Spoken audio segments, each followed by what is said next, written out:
What's good and welcome in. Philadelphia Eagles Now is presented by Manscaped. The Birds are in the process of cutting down that roster. If you want to cut down on your ball hairs, you can do so with the most elite and premium men's grooming products, and in the process, get 20% off and free shipping by heading to manscaped.com/chat. I'll put that link in the comment section and the description of this video. So it's early on a Monday, and this show absolutely loaded because a lot of stuff coming down for Philadelphia. All teams in the NFL have to mandate and cut down those rosters to 53 players by 4 p.m. Eastern on Tuesday, but the Eagles have already cut a bunch of players. So we'll take you through that list and also our final 53-man roster projection, which changed in the process of me doing it because some surprise cuts did transpire. Before we start breaking all this down, though, I want to hear from the great city of Philadelphia. On Saturday night, we did our first ever watch party for that Dolphins disaster. It was a huge success, $550 in Super Chats. Greatly appreciate everybody who tuned in and for all of your donations. But now, we want to continue to grow Philadelphia Eagles Now and our entire resume as a channel because I told you it's my goal to make this the best Fly Eagles channel on YouTube. If you want us to do our first live show following our first live watch party later on this week, I want you to hit that thumbs up icon and like the video.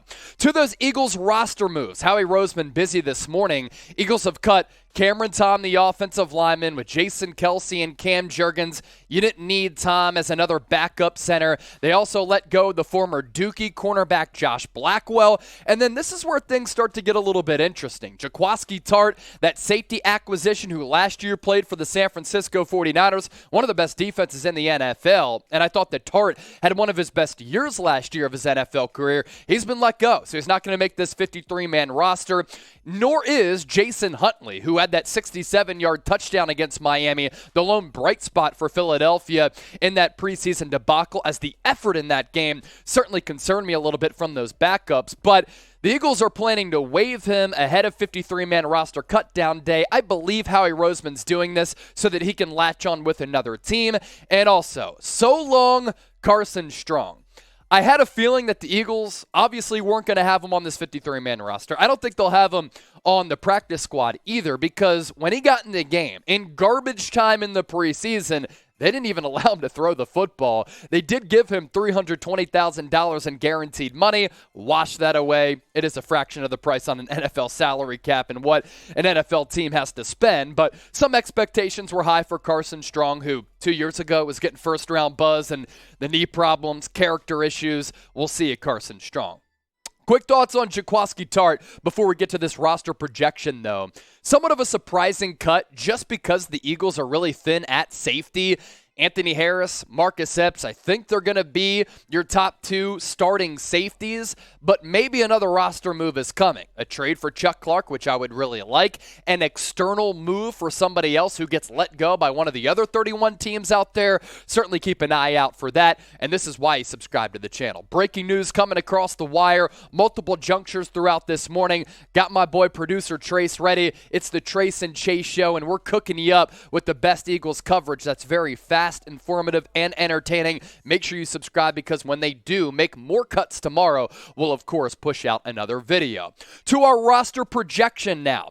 I think that the Eagles are only going to have two quarterbacks on this 53, and traditionally for this franchise, going all the way back to Joe Banner, Andy Reid in that era, and then all the way up until the present day, they have enjoyed and liked having three quarterbacks on the team. But Reid Sinnett didn't really do anything to earn himself a roster spot in that preseason finale against Miami. So I think Philadelphia, because the roster is deeper elsewhere, they have two QBs on the 53-man in Jalen Hurts as well as Gardner Minshew.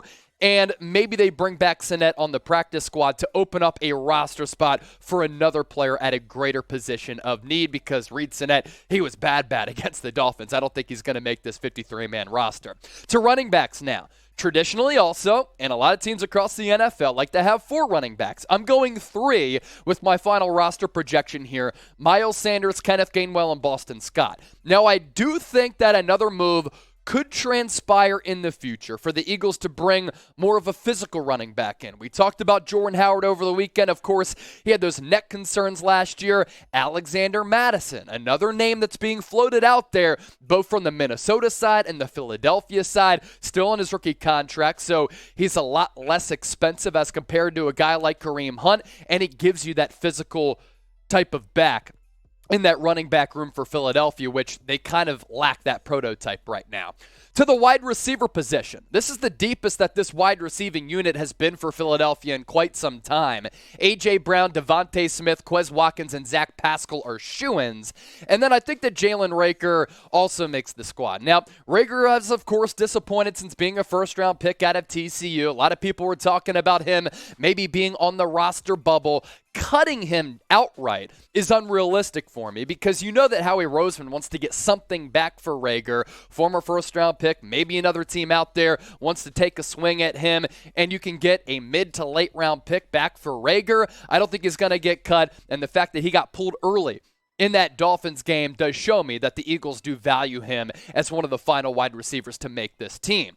As for a guy going to the practice squad, Deon Cain, thought that after Gardner Minshew left that game against the Dolphins, kind of struggled a little bit, had a drop or two, and that may have affected his roster position. But if you can bring it back on the practice squad, you get that big-bodied wide receiver out there who does a really good job of adjusting his body midair and making some of those back shoulder balls. Another player who we also have to talk about is Devin Allen.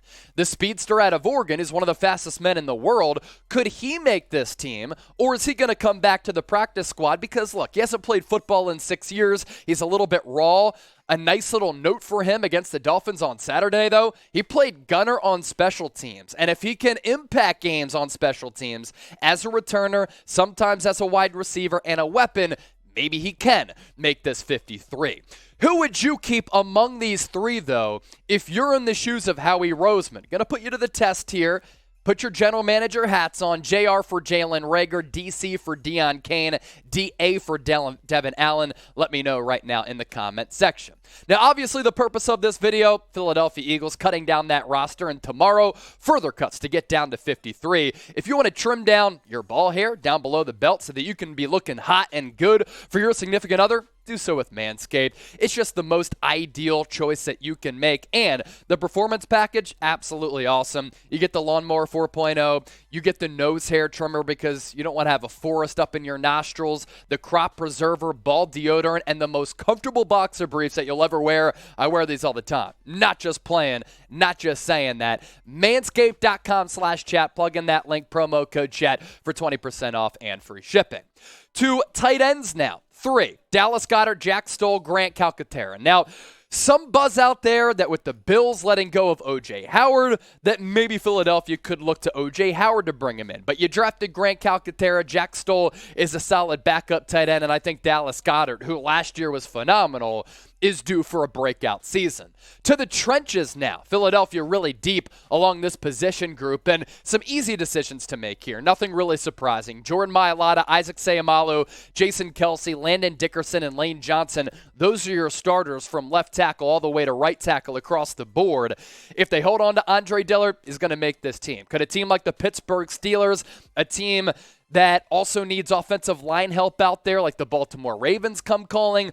Possibly Las Vegas Raiders can be thrown into that conversation. So can the Tampa Bay Buccaneers and the hated Dallas Cowboys. Something to, of course, monitor. Cam Jurgens is your backup center. Jack Driscoll, Sua Opeta, and Jack Anderson rounding out the 10 offensive linemen who make my 53.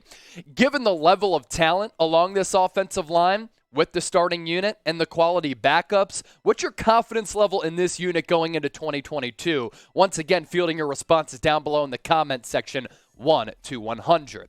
Now, yes, I took over for Thomas Mott as the full-time host of Philadelphia Eagles now. A lot of you are probably tired of hearing that, but there are thousands of people who don't know that yet, and we'll still go into the comment section asking, where's Mott, even though he said goodbye a couple of weeks ago. You want to interact with me, welcome me onto the channel, chop it up, talk birds, talk life. I'm on Twitter and Instagram at Chase_Senior.